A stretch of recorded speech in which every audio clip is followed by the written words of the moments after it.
Hello everybody, it's Dana Sullivan, your Stampin' Chick, with a new video for you today.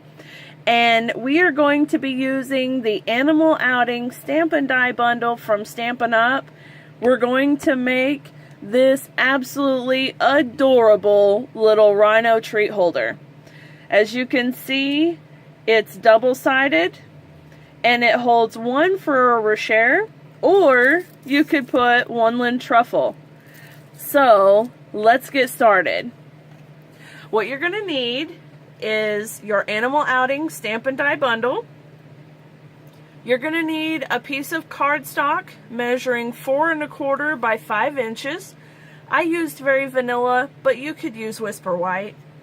You're also going to need a sheet of acetate. I have this cut to the size of my Stamparatus, which is 7 1/4 square. You're also going to need your Stamparatus, of course. You'll need your Tombow liquid glue. You're going to need a pair of scissors, and you're going to need your scoreboard. You're also going to need a stamp, a photopolymer stamp that is roughly the size of the little rhino stamp for the set. It can be a little bit bigger, but you don't want it smaller, okay? And so you're just going to want a photopolymer stamp that fits a bigger size than what the rhino is. And I'll show you why here in just a minute. Okay, the first thing that you're going to want to do is take your 4 1/4 by 5 inch cardstock, and you're going to cut a 1 1/3 inch or 1 3/4 inch strip off of it. So you'll come over and do 1 3/4 by 5 inches, and then that will leave a 2 1/2 by 5 inch piece. So that's the first thing you're going to want to do. Now that will give you 2 pieces of cardstock, and from there you're going to take the 1 3/4 by 5 inch piece of cardstock and you're cut 1 inch off of it. So it will be 1 3/4 by 4 inches for this piece, and then this piece will be 2 1/2 by 5 inches. This piece we're going to use for the base of the box. So we're going to set that aside for just a minute. And then on this piece, we're actually going to stamp our rhino. So we're going to use the Stamparatus. And for the sake of time, I've already stamped once. So what I'm going to do is I'm just going to lay the piece of cardstock, lay the piece of cardstock here on the end, and I'm going to lay my magnet down, and actually I'm going to lay my piece of acetate on there first. So I'm going to lay my piece of cardstock down, I'm going to lay the sheet of acetate down and make sure that it's all the way into the corner, and I'm going to put my magnet down. From here we're going to do the mirror technique. Now, I don't know if you've ever seen this done or not, but I was absolutely blown away by it. Of course, it makes sense and it's fabulous. So what you do is you take your stamp. It looks like I have a piece of fuzz. There we go. You take your stamp and you lay it down where you want it to go. Notice that I have the cardstock behind the acetate, so I can see exactly where I need this to stamp. And it's all the way tucked into the corner. So I'm going to lay that down. It's stuck to the acetate at this point. I'm going to take that photopolymer stamp, and with the edged side down so that the flat backing side is up, I'm going to lay it across my stamp so that it covers the whole thing. And then I'm going to smush my I'm gonna smush my Stamparatus flap down so that it picks up the photopolymer stamp, okay? And of course I just told you what to do and I did it wrong. Put the edged side up. Let's try that again. Put the edged side up, the flat side down against the stamp. So there we go. We want it to be like that, and then we're going to smoosh it down so that we have the stamp in reverse. At this point we have a nice flat surface here, and we have our stamp right here. That's the way we want it to go. Okay, now I'm using Smoky Slate ink, and all you're going to do is ink up the image just like you would normally. And then you're going to press down with the flap, and when you bring it back, you're going to see, and I don't know if you can or not, but you're going to see a little bit of the impression of ink on that stamp. I hope you guys can see that okay. But it's not very dark the first time, so I'm actually going to go over it a couple more times. So I'm going to ink it up again. I'm going to stamp it down. Now, of course, we haven't moved it, so it's lining it up again and again. I'm going to do it again because it's still not how I want it. And I'm going to stamp it down. Okay, now I think it's dark enough. Alright, so here's what you do. You lift off the acetate, leaving your cardstock right where you had it. Make sure that it doesn't move. Fold the flap down and press. And look at that, voila. You have a mirror image of whatever it was that you were just trying to stamp. Isn't that cool? Okay, so now I'm going to move this out of the way. And now we have to go about cutting these, because as you can see in this sample, I have the colored image on both sides. So, okay, well, the mirror image works great with the Stamparatus, but how am I going to get that on here? Well, I'm going to show you. So I'm going to put this onto my Big Shot. I'm going to line the die up with the first image that's stamped the right way, and I'm going to cut it out, okay? And then when I've done that, I'll come back and I'll show you. Okay, so then I end up with the image. Now, of course, I've already colored this one for time's sake. So, assuming that this is the image that I just cut out, right? What you're going to want to do is turn this over, and actually we're going to do it this way. Turn the paper over, and we're going to hold this up to the light. And I can see the light from my light box there. I'm just going to line this up so that it's right.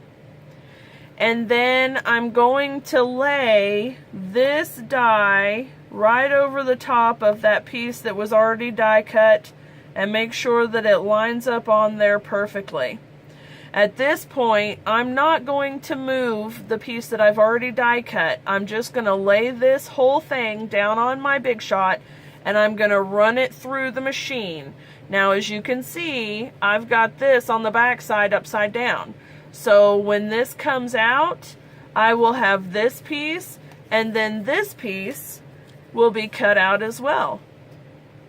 So as you can see now, I have the two pieces. They're cut. They're mirror image of each other. And like I said, for time's sake, I've already colored them, but if you want to know the colors that I used the Stampin' Blends dark and light smoky slate for the rhino, and then I used the light Night of Navy and the dark Daffodil Delight for the bird. And so I colored them, and now I have these two end pieces. Now we're ready to make the box. Are you ready? Okay, so we have our 1 3/4. We have our 1 3/4 by 4-inch piece of cardstock, and we're going to score it at 1 1/4 and 2 3/4. So we're gonna get out. We're gonna get out our scoreboard here. Let me make sure that you can still see me. Okay, here we go. So I'm gonna do 1 1/4. And 2 3/4. And then I'm going to turn it on the short side, and I'm going to score 1/4 from each end. So I'm going to score it at 1/4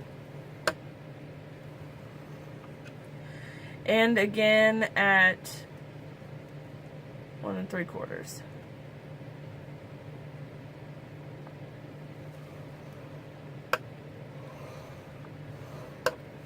All right, so we've scored at 1 1/4 and 2 3/4, and then we've scored 1/4 of an inch on either end. Okay, so now that you've got your score marks, 1 1/4 inch, 2 3/4, and then you've scored 1/4 inch on each end, we're going to burnish everything down really good.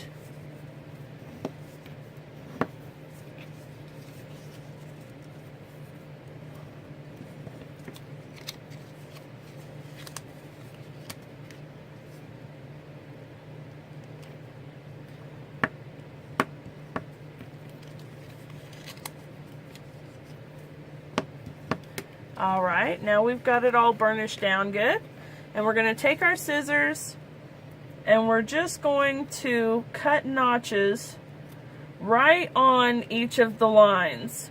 So you can see here, right on this score line, I've mitered over the top of it. So I'm just cutting a little bit here and a little here, and then pulling it off. And this doesn't have to be exact. Do the same thing on the other side. There and there. And again. There and there. And then we're also going to miter each of the 4 ends. So we're just going to cut off a little bit on each side. So we end up with this. This is going to be the base of our box. Alright, so now we're going to take our Tombow. We're going to put just a little bit of glue. And you don't have to do a whole lot. A little goes a long way, so just kind of spread it around there. And a little bit of glue on each of the flaps.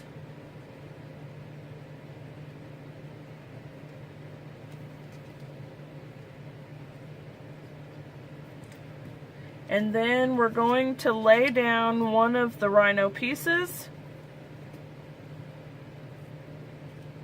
And see if I can do this without putting my head in the way.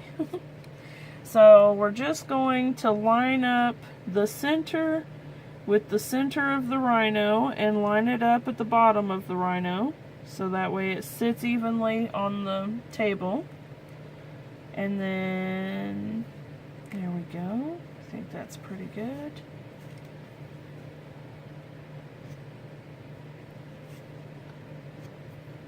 There we go. Wonderful thing about using Tombow is it gives you a couple of seconds to play with it before it actually locks down good on you.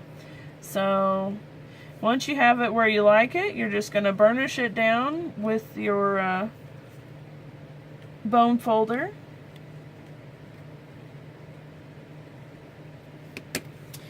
And then you have this. So you've got your rhino on the front, and then you've got your box started on the back.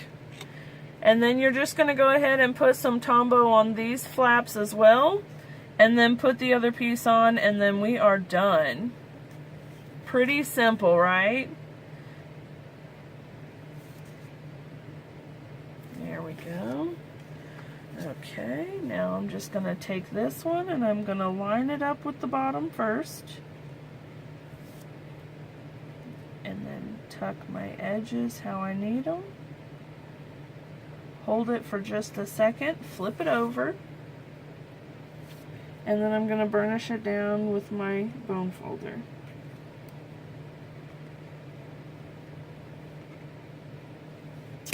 Alright, and there we go, guys. So you've got a double-sided little rhino treat holder that will work perfectly for a Ferrero Rocher or a Lindt truffle. And how cute is that? I mean, these would make fabulous little party favors or whatever. Just a nice little treat to put on your coworker's desk just to say hello or thanks or you're awesome or whatever. So thank you guys so much for watching. I hope you enjoyed this video. Please feel free to like and subscribe to my channel. It's brand new, but I'll be getting more content up as the time goes on. And you can also find me on Facebook at Stampin' Chic, Stampin' Up. And you can also find me on my website at danasullivan.stampinup.net. And if you have any questions or would like to order any of the supplies that you see here, you can contact me either on Facebook or on my website, and you can order directly on my website. Thank you guys so much for watching, and have a wonderful day. Bye-bye.